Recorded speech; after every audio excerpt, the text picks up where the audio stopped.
when we say from me, through me, to me, I mean that verse we have quoted even before. Daniel 4:30 is that verse where it says about King Nebuchadnezzar, that is Nebuchadnezzar who built Babylonian kingdom. He was so proud about himself. Daniel, if you turn to the book of Daniel chapter 4 verse 30, there it says the king Nebuchadnezzar, after that only his judgment came and all, we read there. So Daniel 4:30, the king reflected and said, is this not Babylon the great, which I myself have built as a royal residence by the might of my power and for the glory of my majesty? From me, that idea came from my own clever brain, and by my own power I did that. Why I did that? For my own glory, so that people would praise me and exalt me. So even today in Christendom, also in the Christian world also, there are so many things going on in the name of Christ. We are not here to judge or criticize them, but we can discern. So many things are done, from people through their own power and for their own glory. They are doing that. That is actually the whole thing is what the Babylonian spirit is. What we when we read the Bible, even towards the end of the Bible in the book of Revelation, the judgment upon this great Babylonian system we read in Revelation 17 and 18 and all. So in our own life we can be having that infection with the Babylonian spirit, that legalism, where we do things, we think that we can please God by doing certain things, or by keeping the commandments I can please God. No, actually what we have to realize that God is already recently a believer was asking me, brother, how can I please God? So one thing we need to realize that God is already pleased in us when we chose Christ. He's a very sincere believer, and he was asking, I feel the Lord is not pleased with me. He seemed to be in an endless struggle to please God. So what I was telling him, and even this Galatians, we can turn to that verse, is Galatians 1:16, where Paul says how God, it pleased God to reveal himself to him. Galatians 1 verse 16, we read there, verse 15 onwards, Galatians 1:15, when God, who had set apart even from my mother's womb and called me through his grace, was pleased to reveal his son in me. So when God the Father revealed Christ to us itself, God is pleased. God is pleased to reveal himself to us, reveal his son, the Lord Jesus Christ, to us. So the foundation of a Christian life is actually not that I do certain things to please God, but God is already pleased in me when I humble myself and surrender to Christ, when I accepted that by my own righteousness I cannot enter the kingdom of heaven. Only by his grace I can enter. I am saved by grace through faith, not by my own works, that anyone should boast. Ephesians 2:8 and 9. So my own works, everything, or whatever I do from my own strength, it's just a filthy rag, and I humble myself and say that, Lord Jesus, you have finished everything on the cross, and I come and enter into that rest. I died to that law and that endless struggling to please God. I died to that, and Lord, I am married to you, and you will work in me and through me, and you will work out whatever you are working in me. I just need to respond and work out with the help of his enabling of the Holy Spirit. So what I am trying to tell is that the real Christian life, it's a simple love relationship with the Lord, and the Lord is pleased with us. The Lord is happy with us. We need to, many a time believers think that, oh, God is so angry with them. Many people feel so condemned about their own defeats and failures in their lives, and they think that God is very angry with them. God is so kind of frowning at them. But actually, there are some verses which can really encourage us. There is this verse in Zephaniah. Zephaniah, if you turn to the last pages of the Old Testament, just before Malachi, the last book of the Old Testament is Malachi, and before that comes Zechariah.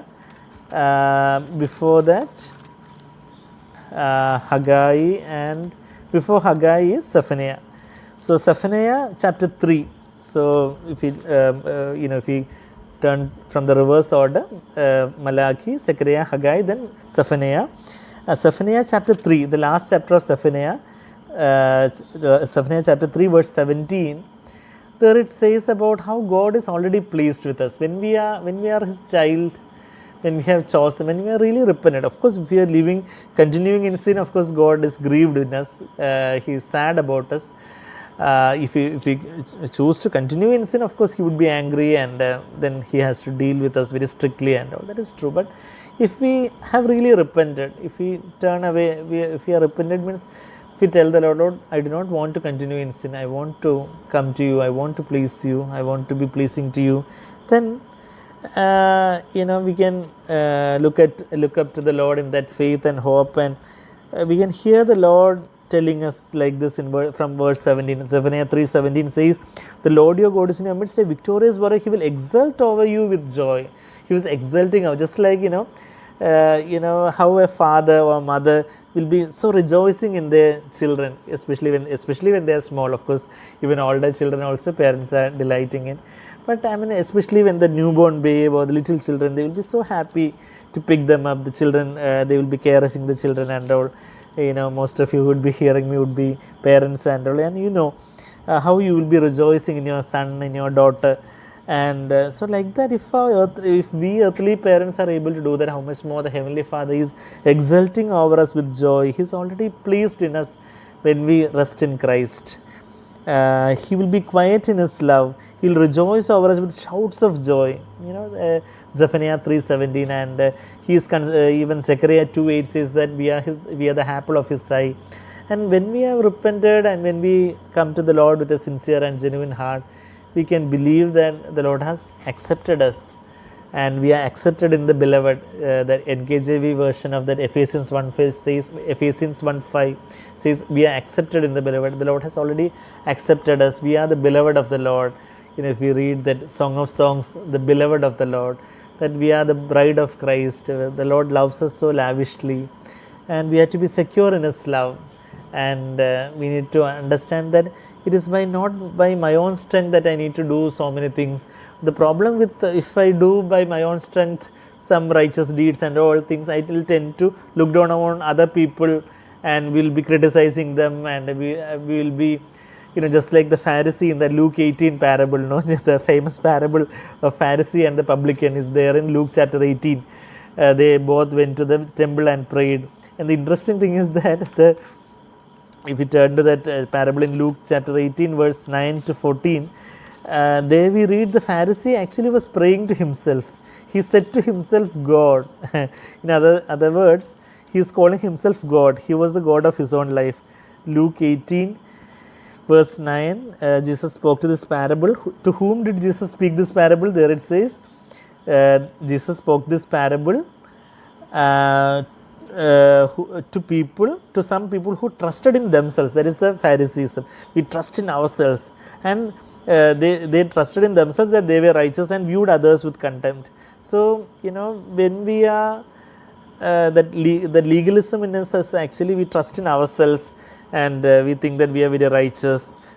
We are viewing others with contempt, and that is there in our self life. And this Pharisee and the publican, the tax collector, was there. And the Pharisee, verse 11 says, Pharisee stood and was praying this to himself. In other words, he is praying this to himself. God, I think, I thank you that I am not like the other people. I am better than other people. I am holier than thou attitude. But that if we are proud of our own holiness or our own righteousness, that means it's a self-made righteousness, and that doesn't have any value before God. Our own self-made righteousness is filthy rags. But actually, if we died to the law, as we read in Romans 7:4 and also in Galatians 2:19, If we die to the law, that means actually how can I die to the law? I mean, of course, Jesus did that, on the cross when Jesus died. I also died. That reality is there, and God has to give us that revelation. And practical terms, how I understand is that in my day-to-day life, in different situations, when I humble myself, humbling myself is basically what I am telling the Lord, before you I am just a zero. That is actually I am dying to myself. When I am dying to myself, I am dying to the law. That means I am not trying to obey God by my own strength. I am dying to my own efforts and my own struggling and everything. And I just humble myself and say that, Lord, I cannot do anything by my own. That is what Jesus also said in John 15:5. Apart from me, you cannot do anything. John 15:5. And when I acknowledge that position and say that, Lord, I am humbling myself, I am just a zero, I am dying to the law. When I die to the law, I will be filled by the Holy Spirit. Jesus, in that sense, I will be married to Christ. I will have a union with the Lord. One who joins himself with the Lord is one spirit with him. 1 Corinthians 6:17 says that. We would have seen that verse multiple times. 1 Corinthians 6:17 says, the one who joins himself with the Lord. Only if we have died to the law, we can join ourselves with the Lord. Here also in Romans 7:4 also that phrase, join to another, that phrase we are reading, Romans 7:4, so that you might be, you died to the law, you were made to die to the law, so that you might be joined to another, that is Christ, who rose again from the dead, in order that we might bear fruit. So if we need to be joined to Christ, we need to die to ourselves. We need to die to sin, we need to die to ourselves, we need to die to the law. Basically, we need to humble ourselves and say that, Lord, of my own I cannot do anything. All my righteous deeds are filthy rags.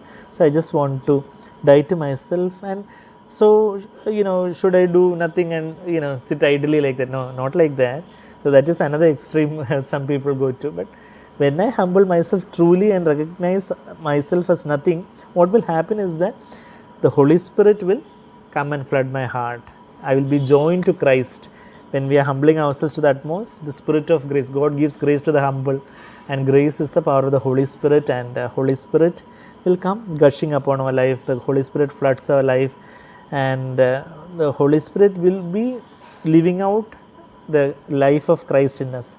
Then when Christ is guiding our life, it is not from me, through me, to me, but rather it is from Him, through Him, and to Him. Where do we read that? In the same Romans chapter 11 verse 36, that beautiful expression we read the last verse of Romans 11 is Romans 11:36. For from Him, through Him, and to Him are all things.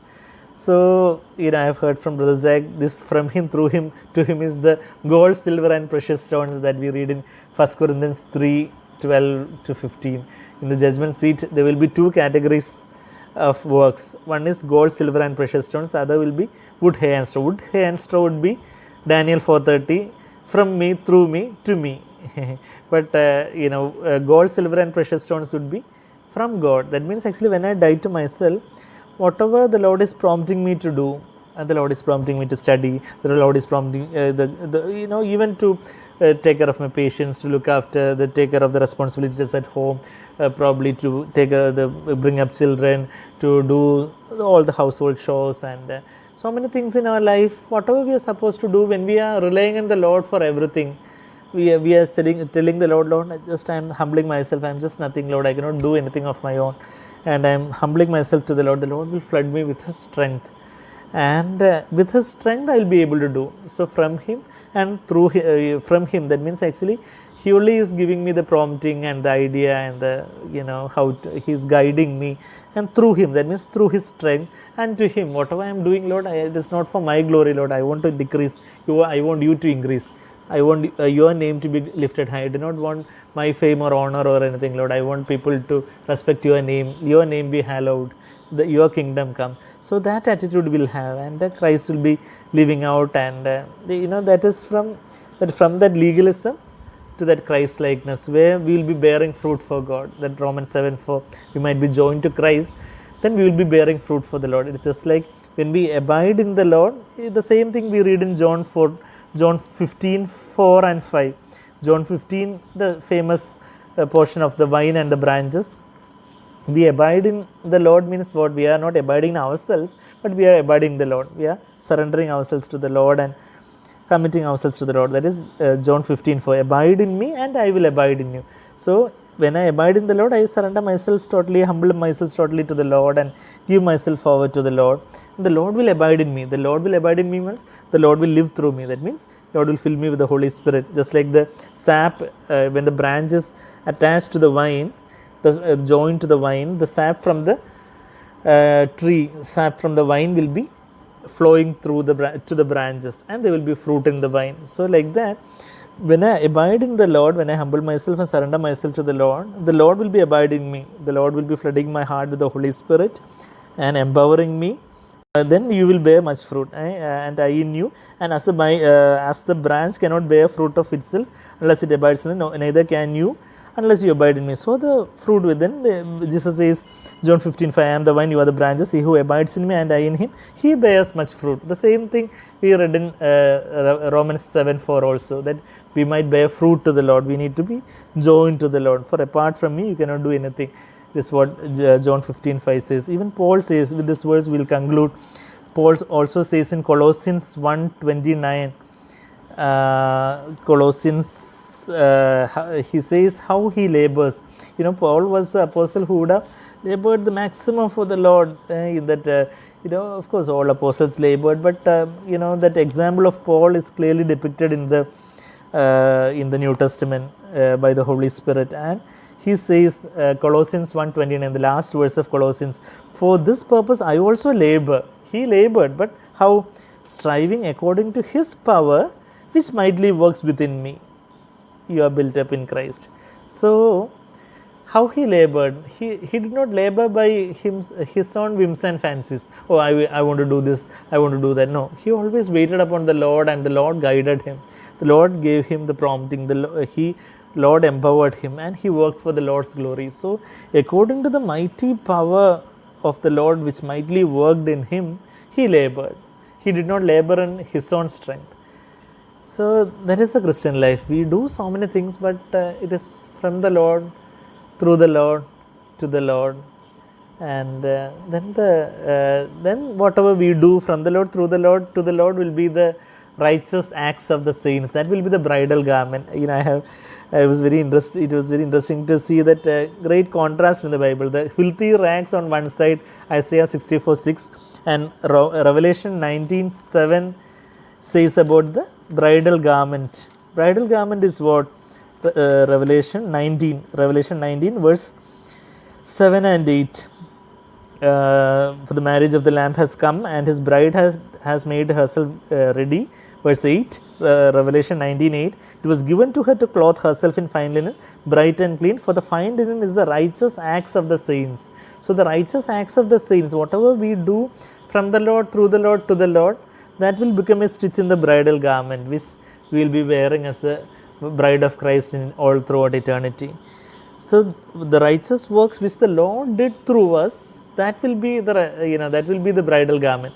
But whatever we do by our own struggling and our own gritting the teeth will be filthy rags, whether it is before we are born again or after we are born again. So that will be like wood, hay and straw that will be burned by the fire of God on the judgment throne. But let us repent of all our own dead works. Dead works is this works by our own strength and for our own glory. Apparently good works. Dead works are apparent good works, but done with the wrong motive, done with wrong power and intentions and all. But of course, the Lord has to give us more light in our own practical lives. How, in our own day-to-day practical life, Lord, everything what I do should be from you, through you, and to you.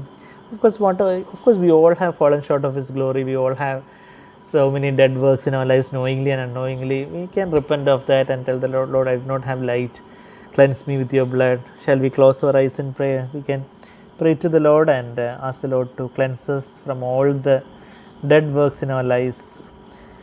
Hebrews 6:1 and 9:14 says about the repentance from dead works. The blood of Christ can cleanse us from these dead works, what we do by our own clever ideas and all. So shall we humble ourselves before the Lord and die to ourselves, die to sin, die to the world, die to the law, so that we can live to Christ. And when we humble ourselves and when we abide in the Lord will abide in us. The Lord will fill us with the Holy Spirit, and Lord will live out through our lives, where our thinking would be guided by the Lord, our actions would be guided by the Lord, our words, our facial expressions. Our life would be flowing according to the flow of the Holy Spirit. Shall we pray? Loving, gracious Heavenly Father, this life is too high for us from our own strength, Lord. It is impossible by our own strength, but you can do it in our lives, Lord. We want to humble ourselves. We want to die to ourselves, Lord. Help us, Father. Bless us, Lord. Cleanse us with your blood from all the dead works in our lives, and flood our hearts with your Holy Spirit. And Lord, you live in us and through us, Lord, so that your name would be glorified. We do not want any glory. We want to decrease so that you can increase in our lives, Lord. Help us, Lord, to put this self-life to death as we take up the cross daily, as we humble ourselves daily. Lord, we want your name to be glorified, your blessed name to be glorified. Lord, we want to be joined to you, our heavenly bridegroom, so that we can bear fruit for you, Lord Jesus. Help us to die to this law of God continually, so that we can be married, we can be joined to Christ and bear fruit for your glory, Jesus. Help each one of us. Give us revelation in the coming days more and more, so that we can be really free in our lives. Help us, Father. Thank you that you are rejoicing over us. Thank you that you are happy over us. Thank you that you exult over us with shouts of joy. Thank you for your love. Thank you for your eternal, everlasting love.